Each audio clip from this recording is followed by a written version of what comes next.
ஒவ்வொரு வார்த்தையும் வெல்லும் கொள்ளும் என்பதற்கு ஒரு சின்ன உதாரணம். நல்ல வார்த்தைகள் நல்லா இருப்பேன்னு சொல்லுங்க, அணையாது.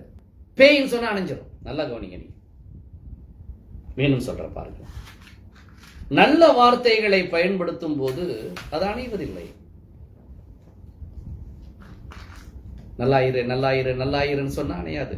கெட்டுப்போ அணைஞ்சிடும். ஏன்னா நல்ல வார்த்தைகள் உள்நோக்கி போறது மாதிரி இருக்கும், மோசமான வார்த்தைகள் வெளிநோக்கி தாக்குறது மாதிரி இருக்கும். முதல்ல உங்கள்கிட்ட நீங்க நன்றாக பேசுங்கள். நீங்க நன்றாக பேச பேச more you talk to yourself, more creations are going on என்று சொல்லுவாங்க. நீங்க உங்களிடம் அதிகமாக பேச பேச பேச அது பிரார்த்தனை என்ற பேர்லயோ நல்ல வார்த்தை என்ற பேர்ல பேச பேச உள்ளே ஒரு சக்தி, ஒரு நண்பன், ஒரு ஆற்றல், ஒரு குரு வெளிவருவார். நீங்க உங்களுக்குள்ளே மோசமா பேசிக்கிட்டே இருங்க, உள்ள ஒரு மனநோயாளி வெளியே வருவார், திருடன் வெளியே வருவான், கொலகாரன் வெளியே வருவார். முதல்ல உங்களிடம் நன்றாக பேசுங்கள். அதுதான் மனோசக்திக்கு அடிப்படையே உங்களிடம் நீங்கள் நன்றாக பேசுவது. பிறகு நீங்க வெளியே மற்றவரிடம் நன்றாக பேசும்போது உங்களுக்கு வாழ்க்கை அமைகிறது, உறவுகள் அமைகின்றன. மீண்டும் ஒரு தடவை செய்து பார்க்கிறேன்.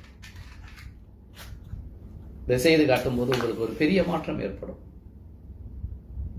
இப்ப தமிழ்ல இருக்கிற எல்லா இறைவன், கடவுள், ஆண்டவன் எப்படி வேணாலும் சொல்லி பாருங்க, அணையாது.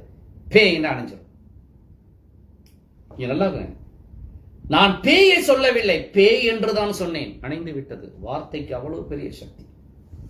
நீங்க சர்வ சாதாரணமாக எல்லாரையும் தவறாக பேசுவது, மோசமாக பேசுவது, ஒரு சின்ன நாகரிகம் கூட தெரியவில்லை இவர்களுக்கு.